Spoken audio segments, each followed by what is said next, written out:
This is the Lone Crater YouTube. We hope this video helps. You start by making a backup and confirming you have edit permissions.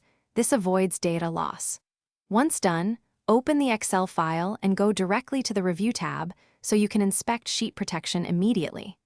Make sure to note whether the workbook structure or individual sheets are locked and whether any VBA project holds a password, because the removal method depends on that. You're ready to attempt unlocking the sheet itself. Don't skip saving a copy first. You click Review, then Unprotect Sheet. When asked, enter the password and observe the sheet's editable state change to confirm success. If you don't know the password, try known team passwords or ask the file owner, because guessing wastes time and risks policy violations. Once you confirm a need to script, use a short VBA macro to loop through worksheets and call unprotect with blank or trial passwords.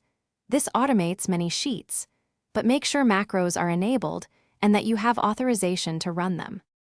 You conclude by saving the unlocked workbook as a new file and testing the cells, formulas, and sheet tabs you intended to access.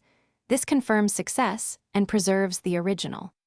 If the workbook structure remains locked, go to Review and uncheck Protect Workbook to restore sheet insertion and deletion.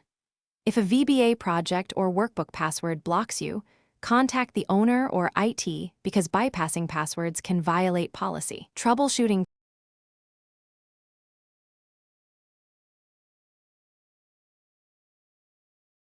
Thanks for watching. Consider subscribing if we helped you.